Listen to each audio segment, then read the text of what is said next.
Buenos días, tardes, noches, no sé qué sean, dependiendo a qué horas lo oigan ustedes. De entrada, déjenme agradecer la invitación. Pues espero que sea mi amiga, pero por lo pronto ya es mi conocida, Consuelo.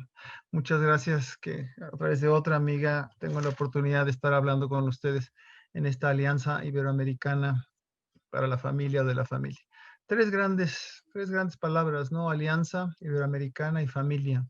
Y un tema que nos trae fritos, nos trae preocupados, nos trae alarmados. Hemos perdido mucha gente, millones de muertos ya en el mundo, más de 1 millón de muertos en el mundo, y en América Latina la cifra está subiendo. No solo es el costo en la salud, es el costo económico, el costo en las esperanzas, el costo en la atención, el costo en la solidaridad, en costo en muchas cosas. Las pandemias sacan lo peor y lo mejor de nosotros. Entonces me invitaron a hablar no de esto, sino más bien a hablar de la economía latinoamericana. Entonces permítanme, bueno, mi nombre es Juan Carlos Moreno Brit, soy profesor de la Facultad de Economía de la Universidad Nacional Autónoma de México. A sus órdenes, y vamos a ver si logro compartir mi pantalla. Hay un chiste muy viejo de cuántos economistas se necesitan para compartir muchas cosas. Entonces, espero que nada más con un economista sea suficiente. Pues aquí me tienen. Este, este es un cuadro precioso de Tamayo, que yo creo que es como estamos hoy en día.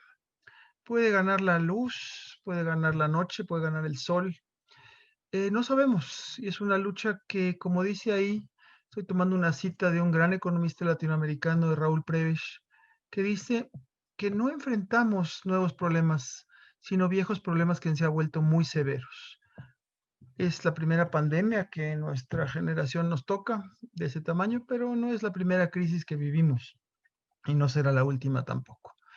¿Qué es lo que triunfará? Pues dependerá no tanto de la suerte, sino más bien dependerá de nosotros. Lo que pongo ahí es que como está tan trillada la frase de los chinos que el signo de la crisis es el mismo que de oportunidad, pues en realidad sí pienso que esta es una oportunidad única, es una desgracia brutal, ¿no? Ojalá nunca se repita, pero es una gran oportunidad de repensar a dónde vamos. Como Alicia en el País de las Maravillas, cuando estaba perdida en el bosque y dice que está perdida y que quiere ayuda y le preguntan, bueno, pero ¿a dónde vas? Pues la verdad es que no sé, pues camina y a algún lado llegarás. Creo que esa no es lo que tenemos que hacer. Hemos estado caminando por buen número de años en unos rumbos que no nos están llevando a un desarrollo incluyente, a un desarrollo ambientalmente sustentable y ni siquiera a un desarrollo robusto en el sentido de que aguantemos lo que los economistas llaman los choques externos. Le pasa algo a Estados Unidos y a temblar todos nosotros. En particular ahorita, ¿qué va a pasar? Que si Trump finalmente reconoce que ya perdió, entonces los mercados totalmente tensionados. Es una gran oportunidad que digo yo que no lo debemos desaprovechar, y el no desaprovecharlo va a nivel de gobiernos, va a nivel de organizaciones multilaterales, pero va también a nivel de la sociedad civil, a nivel de cada uno de nosotros. Esta pandemia nos ha enseñado muchas cosas. Si tenemos la suerte de seguir sanos, si tenemos la suerte de no perder algún familiar querido, algún amigo querido, pero hay muchas cosas que hay que aprender. Empezamos con la primera es, nunca en economía, o la verdad es que en todo, eh, nunca es totalmente nueva la situación, sino bueno, ¿por qué nos pega tanto la crisis? Tengo un amigo que se dedica a desastres naturales y él se enoja mucho cuando dice naturales porque dice, de natural no tienen nada los desastres, son fenómenos meteorológicos que, ¿por qué un huracán, por ejemplo, en Cuba puede tener mucho daño material, pero muy poco daño humano? O en cambio en otros lugares como Honduras puede ser totalmente al revés, porque son respuestas de la sociedad, maneras de organizarnos en nuestras economías, en nuestras ciudades, en nuestros pueblos. Entonces, ¿qué hace que un fenómeno meteorológico pueda tener consecuencias devastadoras, sociales o económicas en un lugar o en otro? Pero ¿cómo está América Latina antes de la crisis? Bueno, pues de entrada nuestra región llevaba ya buen tiempo perdiendo impulso. Los economistas, y disculpen ustedes, ya sé que muchos de ustedes no son economistas y me da mucho gusto hablar ante no economistas, es muy aburrido hablar contra puros economistas. Hay un indicador que se llama el Producto Interno Bruto, que es un indicador que mide el nivel de actividad productiva, el nivel de actividad económica. Los países, es un indicador muy pedestre, es un indicador que no mide muchas cosas. No mide, por ejemplo, el nivel de colesterol que puedo tener yo, no mide no sé, la contaminación de ozono, no mide el tráfico, no mide montones de cosas, no mide la desigualdad, no mide la pobreza, mide el nivel de actividad económica, cuánto se produce en un país y eso es lo que mide. Si bien mide poco, también mide mucho, porque ese nivel de actividad está muy ligado a qué creen ustedes, pues al empleo. Entonces, podemos medir el nivel de actividad y decir, pues si está en un país con cero actividad, qué difícil es que el empleo crezca. Y si el empleo no crece en regiones como la nuestra, que no tienen un seguro al desempleo, pues la vamos a pasar bastante mal. El nivel de actividad está ligado al empleo y el empleo sigue siendo la llave en que uno coma o no coma en nuestra región. Mucha gente lo único que puede tener para llevar comida a su casa es el salario, ya sea que sea un trabajador formal o un trabajador informal. Bueno, lo que vemos es que del 80 hacia atrás, pues América Latina crecía a tasas anuales promedio cercanas al 6%, redondeando. Luego vino la crisis de la deuda en los 80, nos fue bastante mal. Salimos con un modelo de desarrollo distinto, un modelo de desarrollo que buscaba apoyarse más en el mercado, un poco menos en el Estado, economías abiertas. El caso es que, bueno, lo hicimos todas esas reformas en América Latina en general, y lo que no se recuperó es la tasa de crecimiento de la economía. La tasa de crecimiento de nuestras economías, pues como ven ustedes, pasamos de los 5% a los 2%, 3%, y después de la crisis del 2008-2009, que ya en América Latina cuando uno habla de crisis tiene que fecharlas, porque no somos países en los cuales de repente sepas exactamente cuál crisis, pues no. La anterior 2008-2009, que ahí nos recuperamos muy rápidamente, como se ve en la gráfica, pero después perdimos impulso, perdimos impulso, perdimos impulso. El caso es que los últimos 6 años el PIB en América Latina apenas ha crecido, menos de un punto. Si calculamos que la población crece más o menos al 1%, pues en realidad el PIB per cápita, o sea, el producto por habitante, lleva un rato estancado. Ese crecimiento dice uno, bueno, pues que no crezcamos más ahora que antes, pues todos nosotros, bueno, yo tengo ya visto de ser joven, yo jugaba 2 partidos de fútbol los fines de semana y se me hacía poco, a veces 2 el sábado y 2 el domingo. Ahorita pues ni de casualidad, ¿no? Digo, que el que mete su gol para, pero se me rompe la rodilla, ¿no? Entonces nadie corre como corría antes. Entonces dice uno, bueno, Juan Carlos, no te pongas pesado y no nos digas que América Latina está muy mal porque no crece lo que crecía antes de 1980. Tú tampoco, Juan Carlos, toda la razón. Pero dice uno, bueno, ¿cómo me comparo con los otros?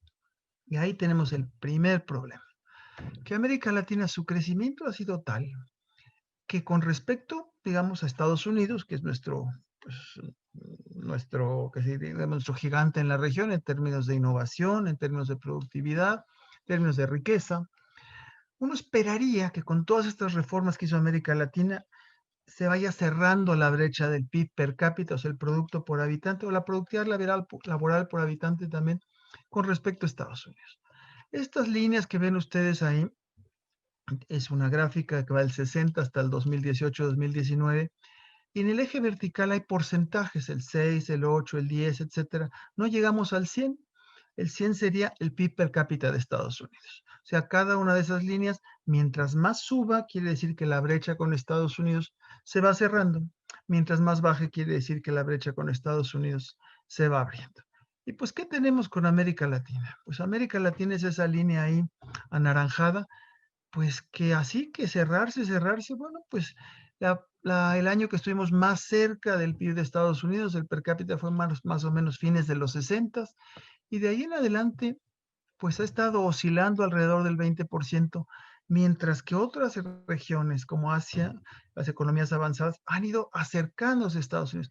Nosotros estamos no como la serpiente emplumada, no como Quetzalcóatl que vuela, ya sé que, bueno, Quetzalcóatl para los no mexicanos es toda una, bueno, por favor, métanse a la mitología mexicana, es gran personaje Quetzalcóatl, la serpiente emplumada, pues una serpiente que vuela. Lo nuestro es más como un avestruz y pues que corre, pero en realidad pues no despega.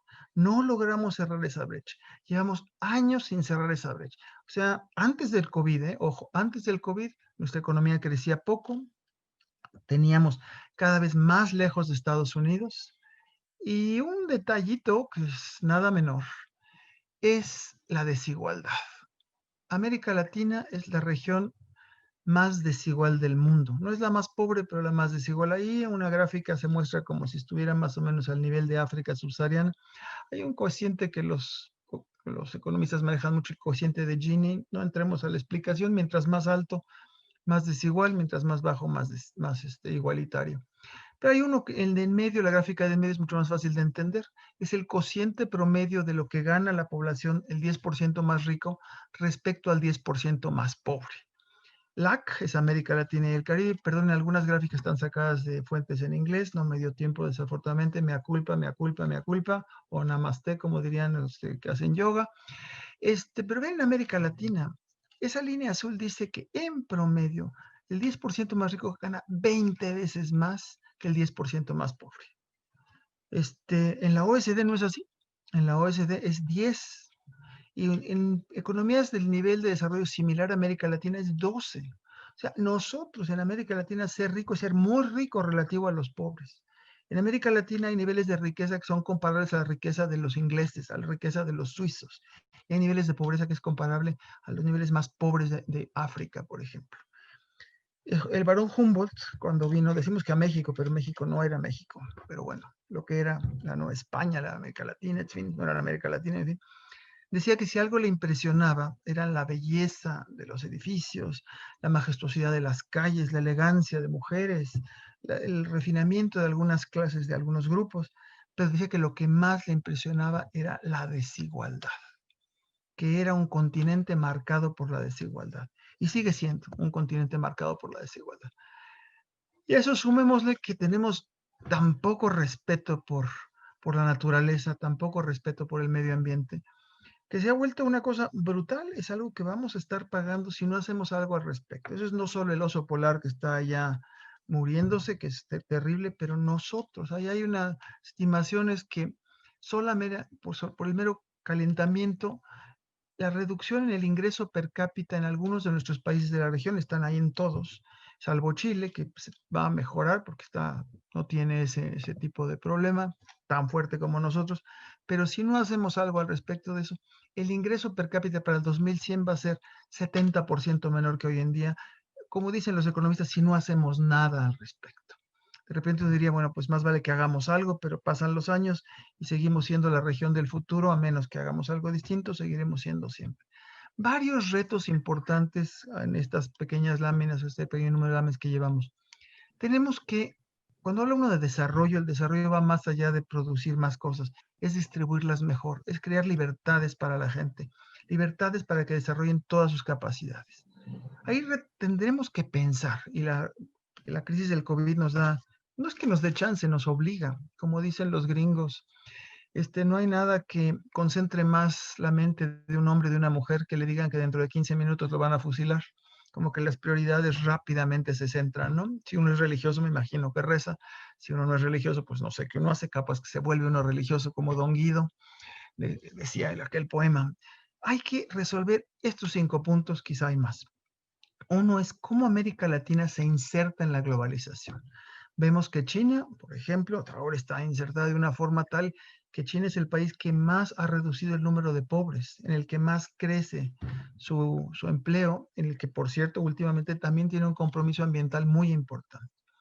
Tenemos un problema con el Estado. Nuestro Estado es muy frágil. No solo me refiero a golpes de Estado, etcétera, que hay mucho menos ahora, pero me refiero a los recursos. Recauda poco, recauda mal y gasta bastante mal en general. Las desigualdades ya que les marqué, ancestrales, y que siguen siendo la perenne desigualdad, la pobreza y la no movilidad social. La movilidad social es algo que es un concepto muy fuerte, a veces se descuida en los discursos políticos, pero la movilidad social quiere decir en qué medida nuestra fortuna socioeconómica está marcada por nuestro esfuerzo, por nuestro talento personal, o en qué medida está marcada por una decisión que tiende a ser la más importante que toma un latinoamericano. La decisión más importante, dado estas desigualdades y esta falta de movilidad social, es que lo que tiene que hacer el latinoamericano es escoger muy bien a sus abuelos, no solo a sus papás. El latinoamericano brillante escoge muy bien a sus abuelos. Entonces le dicen, la panza de la cigüeña, le está jalando ahí las tripas a la cigüeña para que lo aterrice en el barrio que lo debe aterrizar. En México hay un lugar que se llama Santa Fe, que es precioso, ya el puro nombre, ¿no? Santa Fe, no solo es la fe, sino es la Santa Fe. Pues es un barrio muy elegante. Yo no viviría ahí, bueno, no me alcanza, número uno, pero tampoco viviría ahí. El tráfico es espantoso desde mi humilde punto de vista. Pero está dividido ese barrio Santa Fe de tal forma que hay una barranca y una barda inmensa. Y de un lado de esa barranca son barracas, son gente que vive en condiciones marginadas. Del otro lado de esa barda están esos barrios elegantísimos, muy elegantes. Unos condominios que son tipo lo que ustedes crean, si les gusta Hong Kong, Singapur, Miami, Nueva York, etc. Pero le tiene que decir a la cigüeña cuando está en la panza que tenga mucho cuidado, que lo lleve a uno a Santa Fe y que no se le ocurra al miserable animal dejarlo del lado incorrecto de la barranca. Porque si te deja del lado incorrecto de la barranca, no hay manera que salgas de esa, no hay escaleras. La decisión que tomamos es escoger bien a nuestros abuelos, porque en América Latina la probabilidad de que si tus abuelos son ricos, el nieto sea rico, es altísima. La probabilidad de que si tu abuelo es rico, tú seas pobre, es muy baja.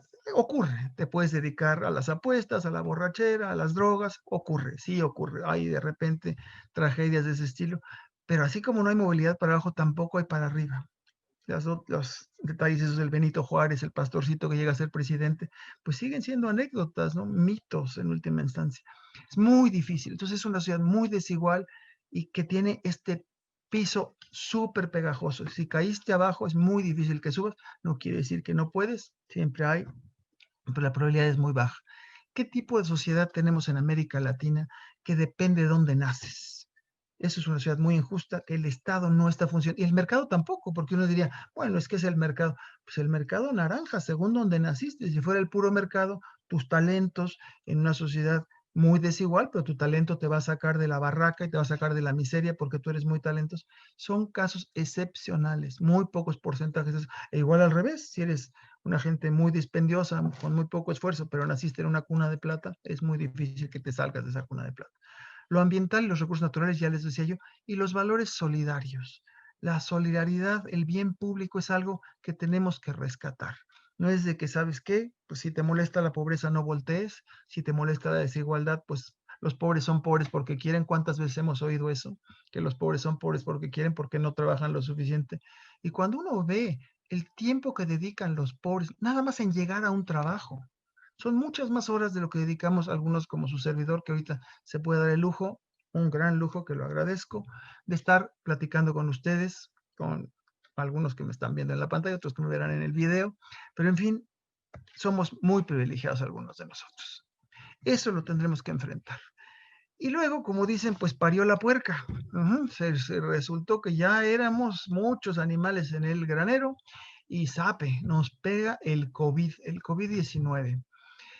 Sale en una ciudad china que pues, les aconsejo que se metan a Google o a YouTube, a lo que les guste, y vean un día algún video de esa ciudad, pues yo pensaba que era un pueblito chiquito.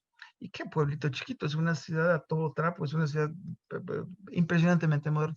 Y ahí empezó esta danza. Y como dice el poema, nunca, cuando suenan las campanas, no preguntes por quién doblan. Pues las campanas que doblaban allá en China doblaban por nosotros. Los muertos de allá de repente cambiamos de nombre y apellido. En vez de ser Wuhan es Juan y ahora se mueren acá. Es un mundo muy integrado.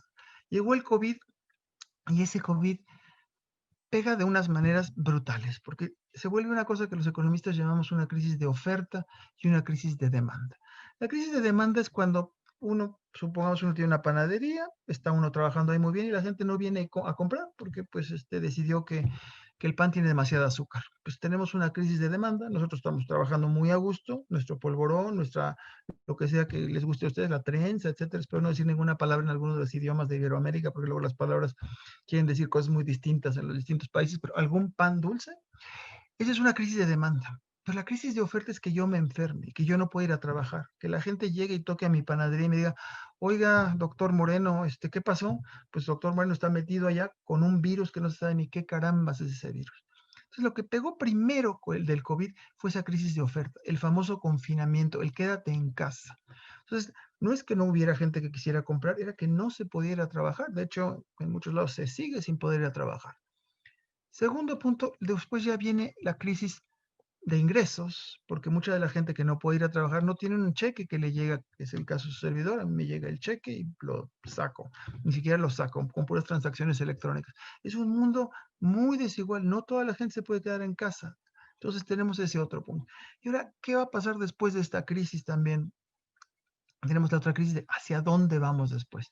Una vez que se empieza a recuperar esto, ¿qué tipo de sociedad, qué tipo de ocupación, qué tipo de ocupación en el buen sentido de la palabra? Vamos a estar organizados. Los restaurantes van a ser igual que antes, los cines van a ser igual que antes, los servicios van a ser igual que antes, la manufactura. Tenemos ese reto enorme, un reto de corto plazo, un reto de mediano y largo plazo. Vean ustedes lo que dicen las gráficas ahí. Dice que de entrada, el PIB per cápita, ese indicador que les dije antes, que es muy pedestre, pues de entrada está hoy en día al nivel de hace 10 años. Hace 10 años. Imagínense que ustedes llevan a su niño a la escuela y de repente de un día al otro lo tenían ustedes en preparatoria y les dicen, fíjese que quién sabe qué pasó, pero su hijo ahorita está en el nivel de sexto de primaria en vez de sexto de preparatoria. Y ahí son solo 6 años. Póngaselo hasta el segundo de primaria. El nivel de bienestar económico está reduciéndose al nivel de hace 10 años. Y además de eso, pega mucho más a los pobres que a los de clase media, clase alta. Vean en la tercera columna, los economistas tendemos a hacer mucho el karaoke, a repetirles las gráficas que les presentamos, pero pues ahí va.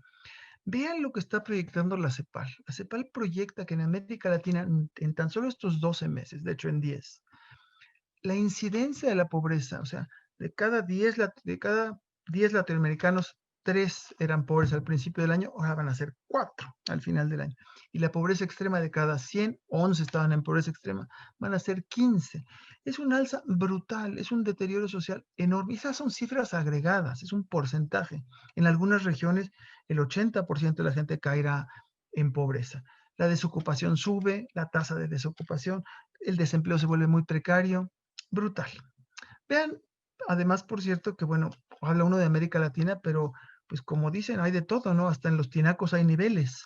En el sentido, Venezuela va a caer 26%, proyecta la CEPAL, Paraguay 2.3%, en promedio la región caerá 8%. Estas cifras varían de mes a mes porque las cosas se pueden poner mucho peor si el virus entra en una segunda etapa. México está, las economías grandes en particular, son las que les pega muy fuerte esto. Mientras más insertado estés a la globalización, más fuerte te pega o nos está pegando el virus. A veces decimos, bueno, es que es culpa de las exportaciones, todo se está cayendo, es como en los temblores, se cae el techo, la ventana, la puerta y el perro ladra, todo. La tasa de inversión está cayendo en América Latina, claro, es un promedio, ya se los mostré, 20%. El consumo privado, o sea, lo que estamos para alimentarnos, ¿no? No solo es de alimentos, sino también vestido y demás. 10%. Las exportaciones, 11%, por todos lados. ¿Qué va a pasar? Pues el COVID nos está empujando a una década perdida. Pues yo creo que dependerá, sinceramente, con eso empecé y con eso le sigo, de qué es lo que hagamos. ¿Qué es lo que hagamos en lo personal, en lo social, en lo familiar? ¿Y qué es lo que hagan los gobiernos? Los valores solidarios de entrada yo creo que tienen que renacer, sobre todo estamos hablando aquí con ustedes, Iberoamericana de la familia, pues uno le dice a la gente, oye, es que lávate las manos, ¿no? Tienes que comer sano, quédate en casa. No, pues suena muy bonito si tienes agua con qué lavarte. Si no tienes agua con qué lavarte, pues suena como sueño guajiro, que nunca he entendido por qué a los guajiros los tratamos así y cualquier sueño extraño decimos que son los guajiros. Vaya usted a saber, con todo respeto a los guajiros que me estén oyendo aquí, si me lo explican, se los agradezco. Los valores solidarios tienen que renacer de dos formas. Uno es, ¿sabes qué?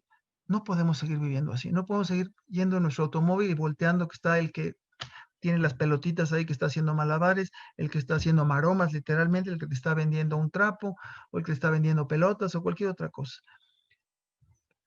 Uno es por la generosidad, pero al final la generosidad va más allá de mi corazón, sino mi propia conveniencia. No podemos vivir en un mundo tan injusto y eso es lo que nos ha enseñado el COVID. En este país y en varios más se ha muerto gente con unos dinerales. De hecho, de los primeros brotes en México vinieron de un grupo que se fue a esquiar a Aspen, por lo menos eso cuenta la leyenda. Ya si vas a esquiar y a Aspen, pues quiere decir que hay mucho dinero, mucho dinero. Se murieron, independientemente de que pudieran pagar al mejor médico. Tenemos que estar convencidos de que el bienestar del más pobre es el que hace el bienestar del más rico, más allá de valores éticos, de la pura conveniencia. Hoy en día sales a la calle, no sabes, es la peste, es la incertidumbre. Tu vecino, tú, el ser humano, el prójimo, tiene que estar más cerca de ti, no solo de que te le alejes, sino que nosotros tenemos que hacer políticas para que todos estemos en el mismo barco. No se puede pensar que estamos bueno, el COVID nos ha enseñado que vamos en el mismo barco todos. No es que decir, ay, ¿sabes qué? Se está hundiendo la proa. Bueno, pues que se hunda la proa, yo voy en la popa y que la música siga. Eso nos está enseñando el COVID.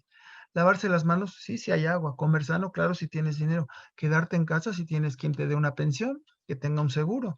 Ir al médico, sí, la medicina más barata es la preventiva. ¿Quién puede pagar medicina preventiva hoy en día? Muy pocos latinoamericanos. Las clases en línea, esto que estamos haciendo ustedes y yo, claro, tenemos un ambiente de no violencia en la casa, tenemos no solo un teléfono, una laptop, una computadora que la podemos usar cuando queramos. ¿Cuánta gente en América Latina puede hacer eso? Quedarse a trabajar en casa, etcétera. Hay unas proyecciones de que dice que, pues si nos va bien, dentro de 4 o 5 años América Latina en promedio recuperará su nivel del PIB per cápita. Eso estaba yo hablando nada más de la economía, pero vayámonos al dato duro, al dato de las muertes.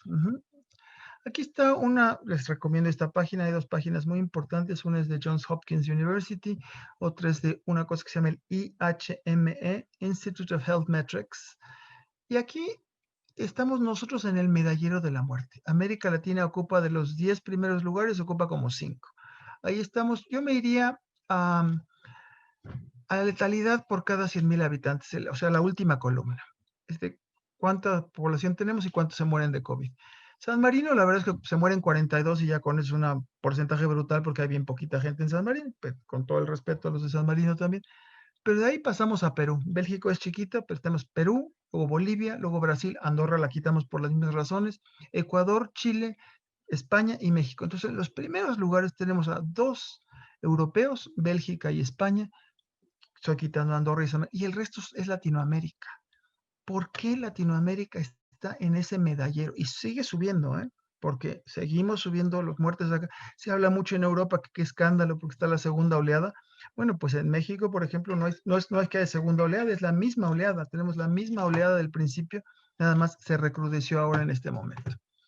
¿Por qué? Pues tenemos desigualdades de muy larga data, laborales, de acceso a salud.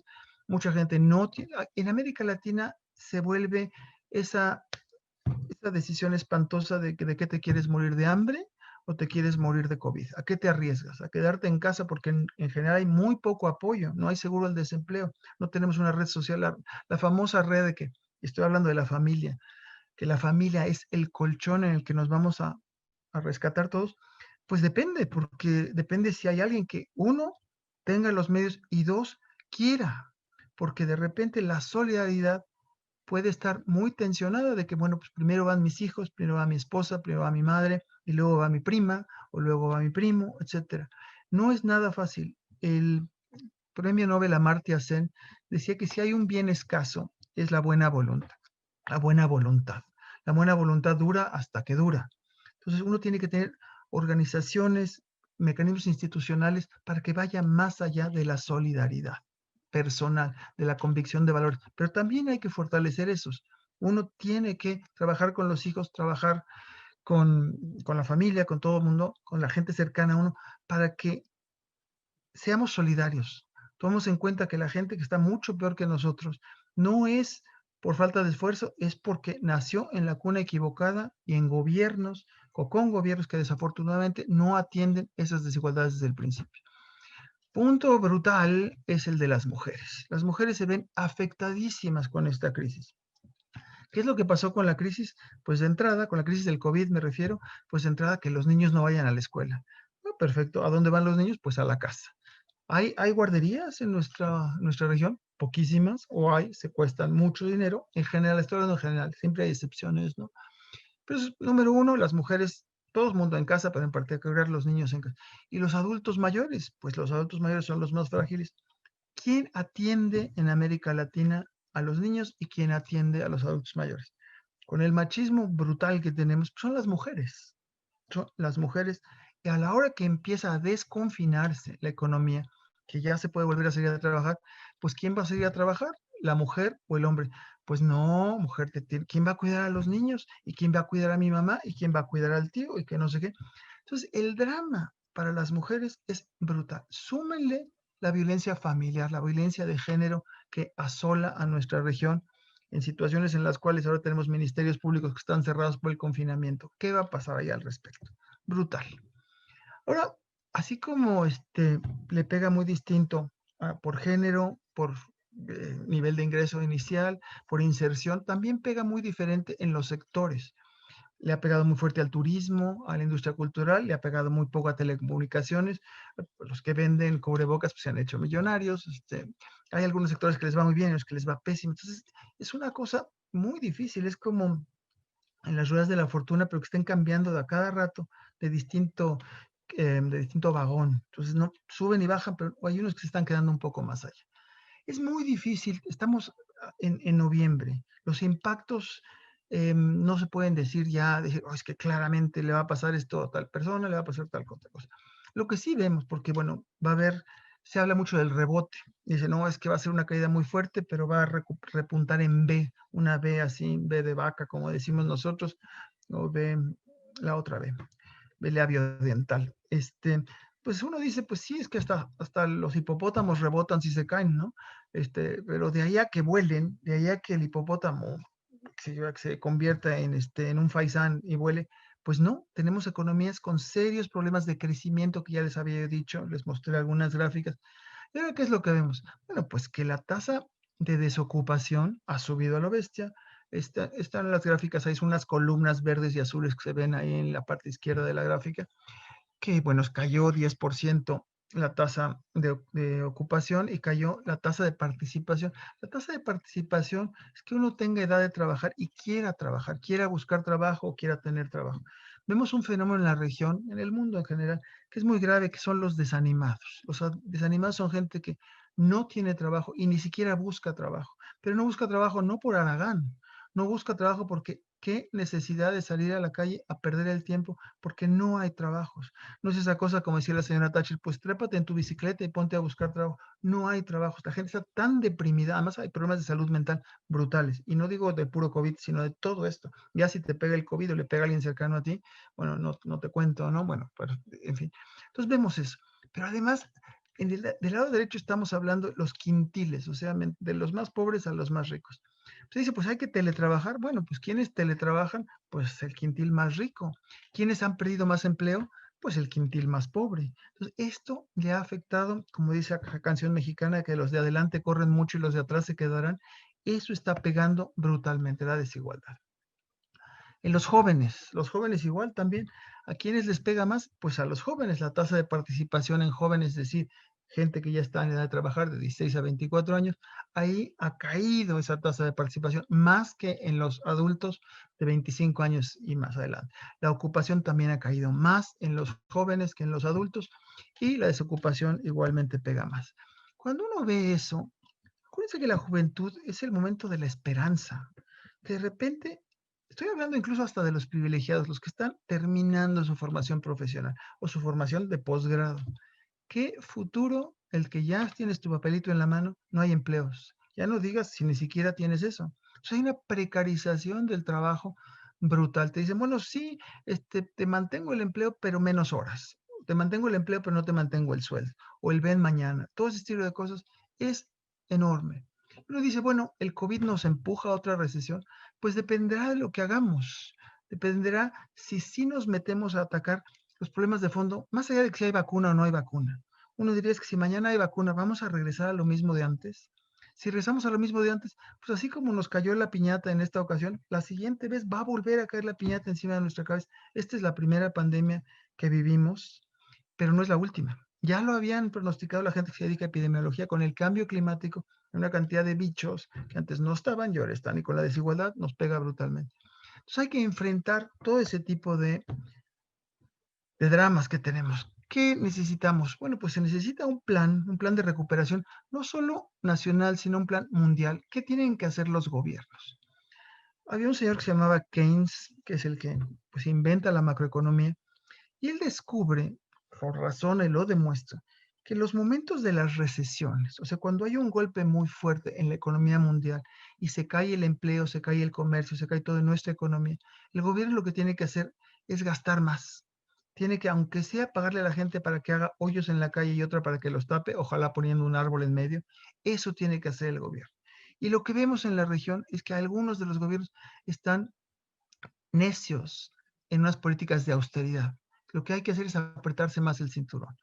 En economía básica, ve uno que lo que puede ser un mérito a nivel familiar que hay que ahorrar, a nivel nacional no es un mérito. Hay que ayudarle a la gente, al que no tiene empleo, que tenga un ingreso, dar transferencias, dar apoyos, dar comidas. En algunos lugares se enojan porque de repente los narcos están repartiendo despensas y dice uno, bueno, pues si los narcos reparten despensas por algo será porque el gobierno no reparte despensas. Entonces hay que hacer políticas coordinadas expansivas, repuntar la inversión, crear un clima de confianza. Es el momento de que los gobiernos, el sector privado, empresarial, las organizaciones civiles, las organizaciones de la sociedad, como por ejemplo la Alianza Iberoamericana para la Familia, estén viendo cómo se le hace para crear un clima de confianza y proteger a los más vulnerados. De entrada, ¿qué pasa? Pues de entrada recordemos que esto no se ha acabado, como decía Yogi Berra, o como parece que dice Trump, esto no se acaba hasta que se acaba, aunque lo de allá ya se acabó. El COVID es recurrente. No estamos claros qué va a pasar. La vacuna, bueno, pues de aquí a que esté, de aquí a que se vea, que se la pongan y que funcione, pues falta un rato. Tenemos la emergencia, problemas de emergencia en distintos lugares, esto está moviéndose. O sea, en algún lugar que parecía que ya estaba muy bien, ahora puede estar en emergencia. En emergencia, ¿qué se necesita? Se para toda la comida. Hay que dar muchos recursos a salud y muchos recursos a que la gente pueda seguir comiendo y pueda ir al doctor. Después en la fase de adaptación es cuando más o menos hablemos de los focos anaranjados, si quieren, el foco amarillo. Bueno, ya el foco de la epidemia está controlado, pero hay un peligro latente. No sabes si te vas a contagiar, no es el momento de ir al bar, no es el momento de ir a celebrar con tus cuates, es el momento de cuidar a tu mamá sin verla, de cuidar a tus abuelos. ¿Quién iba a decir, no? Que la manifestación de amor es no verte. Antes parecía como cuento de que no eres tú, soy yo, ¿no? Y mejor para seguirnos queriendo, mejor no te veo. Ahorita es la realidad de la pandemia. Para seguirte queriendo y seguirte teniendo, mejor no te veo. Mejor nos vemos a través de un vidrio, ¿no? Y luego en la fase de recuperación, cuando ya no haya peligro de contagio y cuando haya vacuna, ¿cuál va a ser esa realidad nueva? ¿Seguiremos trabajando así como ahora o uno se animará a dar las conferencias, por ejemplo, en ese sentido, ¿no? Y todo ello en un cambio, en un contexto de cambios profundos en el escenario mundial e internacional. En la crisis anterior, 2008-2009, la gran mayoría de los gobiernos democráticos perdieron la siguiente elección por, por la crisis. Esta es una portada del Financial Times. El Financial Times es el periódico más de negocios que existe en el mundo. Es un periódico que yo respeto muchísimo. Tuve la suerte de estudiar en Inglaterra. Me tocaba, como se dicen los muchachos, chutármelo, leer todos los días, lo tenía que leer. Es un gran periódico. Y es un periódico de negocios. Y el Financial Times sacó esta portada tiempo atrás. Dice, la manera en que la está organizada nuestra sociedad tiene que cambiar. El reset, hay que apretar el botón de reset. No, eso no, que no dice que el Financial Times abogue por el socialismo y por el comunismo, aboga por un capitalismo, si quieren, con cara humana. Dice, las empresas deben de tener ganancias, sí, pero también deben de cumplir un propósito social. ¿Qué es lo que nos reveló la pandemia? La pandemia nos reveló que podemos hablar maravillas del mercado, pero imagínense que la pandemia la hubiéramos resuelto solamente con medidas de mercado.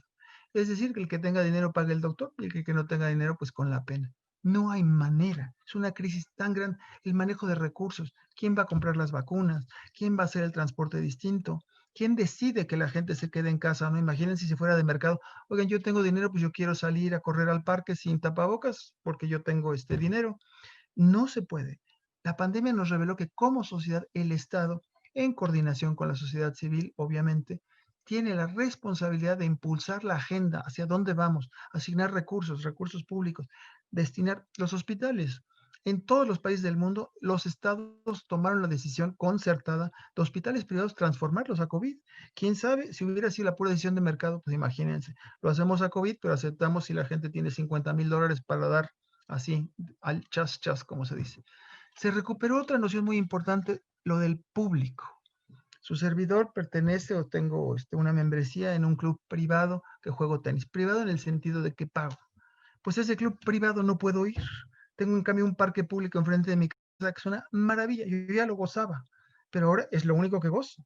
Entonces, lo público tiene un peso inmenso. Dice uno, qué maravilla que existan los parques públicos. Todo ciudadano debería tener derecho a estar a distancia caminable de un parque público. La seguridad pública, la educación pública, todo eso está revalorizándose. Ahorita tenemos, eso nos ha enseñado la pandemia. Lo público y el Estado tienen un valor enorme. La parte ambiental, pues no se dice. Pero bueno, ya que estamos en lo público y en el Estado, primer problema es que nuestro Estado latinoamericano es un Estado pobre. Hay un político mexicano que en paz descanse que una vez dijo que un político pobre es un pobre político. Eso pues te podría estar así abajo del monumento a la corrupción si algún día lo construimos. El pobre político es un político pobre. Pero si uno cambia la palabra político y pone Estado, pues un Estado pobre es un pobre Estado. Un Estado en el que no puede pagar la seguridad, en el que no puede pagar este, lo mínimo, la educación, los maestros, los policías, los bomberos. Es un Estado muy pobre y es un Estado que no cumple con lo mínimo, inclusive con la seguridad física de su población. No hablo de soldados, hablo de policías, hablo de gente que dice, ¿sabes qué? Hay que respetar la ley, el Estado de Derecho. Si el Estado ni siquiera tiene esos recursos, no hay manera. En América Latina, ese es el gran problema que tenemos, que el Estado es muy pobre. La cantidad de impuestos como proporción del ingreso es bajísima. Se le llama carga tributaria, es muy chistoso porque se llama carga. Si nos vamos a Estados Unidos, hay un edificio que es el IRS, es como el sistema, bueno, el sistema de impuestos, Internal Revenue Service. En una de sus paredes dice, los impuestos son el precio que paga una sociedad para vivir de manera civilizada. Entonces, eso es una cosa importantísima, es el precio que pagamos como sociedad, todos, para vivir en la civilización. Hace tiempo hubo una encuesta en Inglaterra, enorme, para preguntar a los ingleses si querían pagar menos impuestos. Y la encuesta salió que no, decían, no, no, no, nosotros estamos conscientes que el nivel de vida que nos dan los impuestos es el que queremos. Claro, para eso tienes que tener un Estado que funcione también en los gastos. ¿Qué vemos ahora ante la pandemia? Pues ante la pandemia que algunos estados, como por ejemplo El Salvador, está gastando, dedicando 11% del PIB equivalente a sus recursos fiscales en ayudar. Otros como México, 1%. Muy desigual. Y eso tiene que ver en parte con los recursos que tiene el Estado, en parte con percepciones ideológicas. En el caso mexicano hay una fascinación por la austeridad en el actual gobierno que dista de ser racional, es más bien, yo creo que es un prejuicio. Pero bueno, de todos modos necesitamos mucho más recursos y para poder tener más recursos tendríamos que dar un poco más. Punto importante que vemos aquí, esas líneas amarillas, las líneas amarillas, perdón, los puntitos amarillos y los puntitos verdes. Los puntitos amarillos es Europa y los puntitos verdes es América Latina. Y lo que está tratando de hacer este cuadrito es comparar cómo cambia ese indicador de desigualdad después de impuestos y antes de impuestos. Y lo que nos dice es que, o créanme que eso dice porque está un poco complicado, pero bueno, lo que nos trata de ilustrar este cuadro es que si yo les pusiera todas esas pelotitas mezcladas sin pintarlas de colores antes de impuestos, son muy parecidas. El nivel de desigualdad que el mercado genera en Europa y que genera en América Latina es más o menos el mismo, antes de impuestos y transferencias del Estado. Pero una vez que el Estado entra a jugar, Europa se mueve totalmente hacia la izquierda en términos de que su Gini, su coeficiente ese que estaba muy parecido a los de América Latina, cerca del punto 45, punto 50, se mueve a los punto 20 y punto 30. Entonces, si para algo sirven los impuestos y las transferencias en Europa, es para hacer un mundo más igualitario.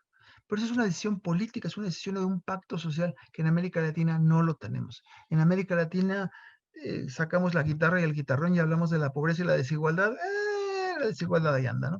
Y nuestros impuestos, nuestro sistema de transferencias no ayuda a bajar esa desigualdad.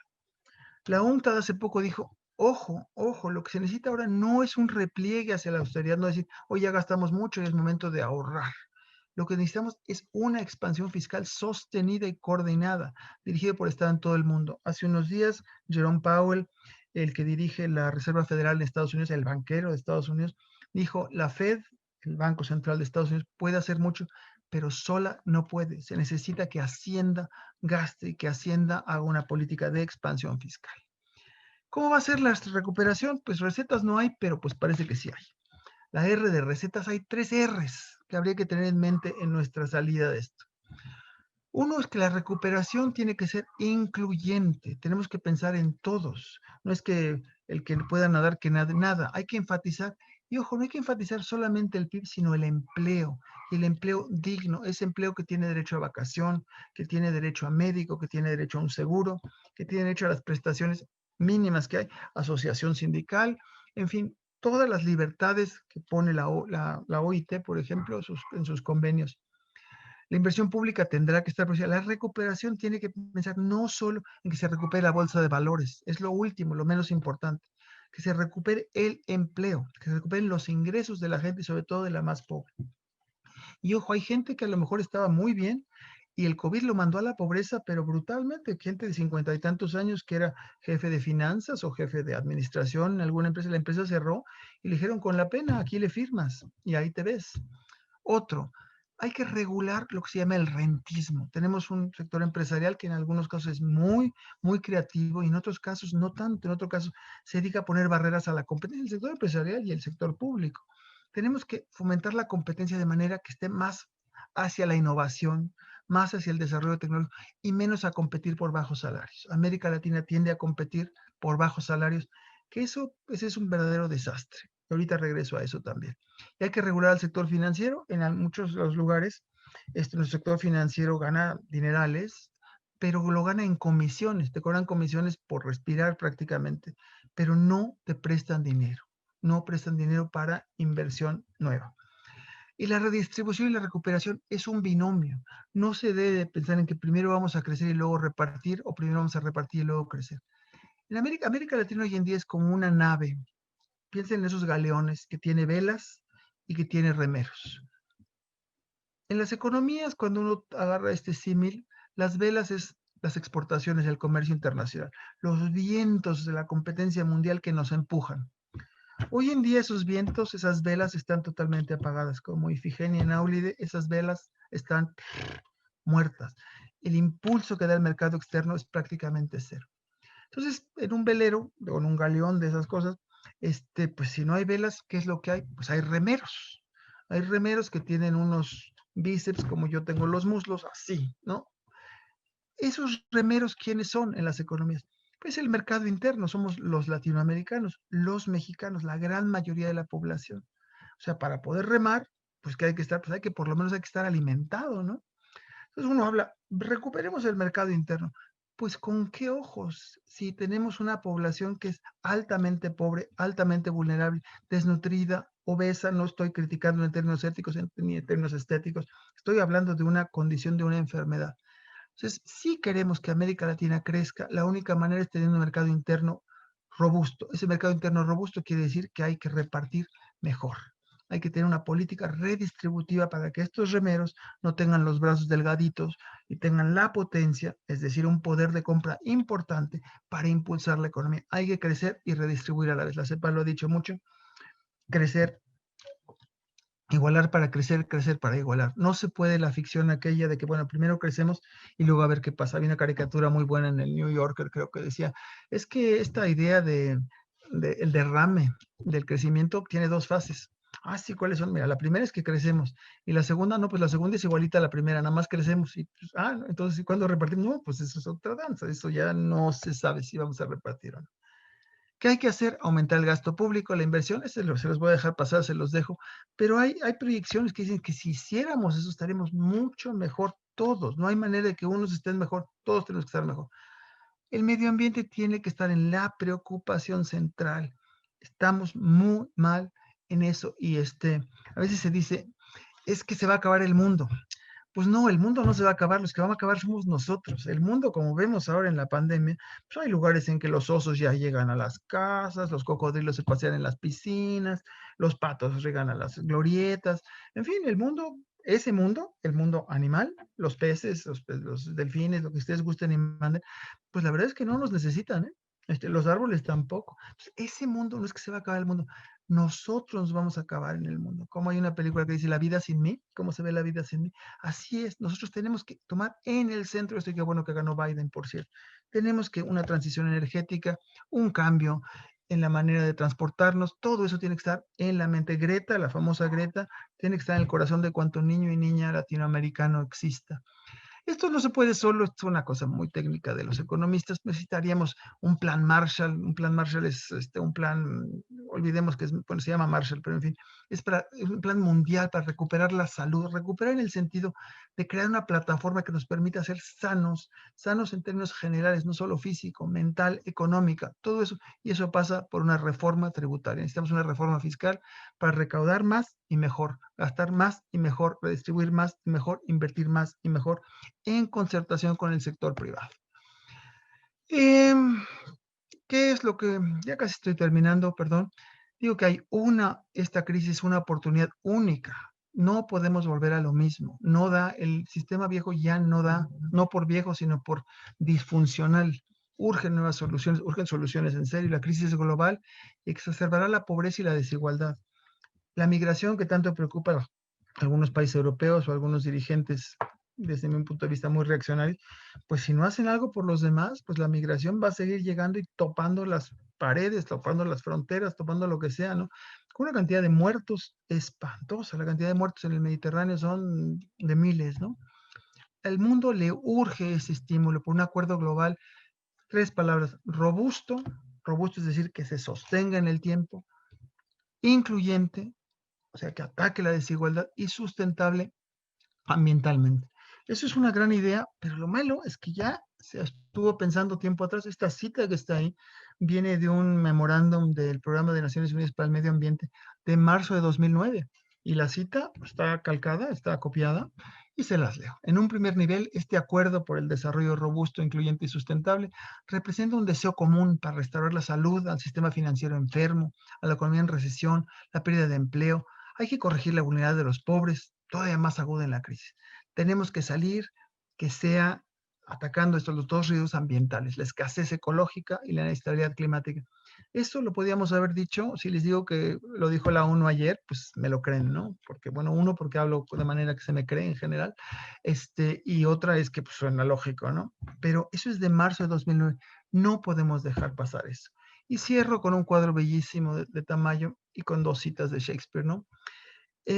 Primero es la parte de la derecha, que existe una marea en los asuntos humanos que, tomada en la parte de la pleamar, nos conduce a la fortuna, pero omitida, todo el viaje de la vida va a ir rodeado de escollos y de desgracias. Entonces tenemos, yo digo, en ese momento estamos en esa marea, en ese momento que si la tomamos, vamos, ya no sé si exactamente conducir a la fortuna, pero por lo menos salir de la desgracia. Pero si no la tomamos, lo que dice Shakespeare, eso va a ser rodeado de escollos y desgracias. Y lo otro es que no le echemos la culpa a los demás. La culpa es nuestra. La culpa, querido Bruto, y ahí Bruto es un nombre propio, no está en nuestras estrellas, no está en las estrellas, está en nosotros mismos, que somos subordinados a ellas. Con eso lo dejo. Ha sido un gran placer estar con ustedes. Cualquier cosa que quiera decir, eso no sé, pero yo le he pasado muy bien. Me ha gustado la invitación, se los agradezco mucho. Ojalá sea la primera y no sea la última. Y los dejo con la misma imagen y la misma reflexión. ¿Quién ganará en estos dos? Es una lucha recurrente. Ahí de hecho es la noche, el día es recurrente, pasa un día y pasa la noche. Nosotros no podemos dejar que ya esta noche, que qué bueno que existe en términos geográficos, en términos físicos, pero la noche social, la noche económica, la noche de desigualdad, la noche de violencia, esa tiene que América Latina dejarla atrás de una vez por todas. El tigre que está del lado derecho tendría que ser vencido por la serpiente, la serpiente que es con el sol. O si no, pues nos veamos, está ahí también. No le podemos seguir ladrando a la luna. Necesitamos que el sol nazca y eso dependerá de nosotros. Muchísimas gracias por haberme invitado y bueno, ya no sé qué decir, pero pues gracias.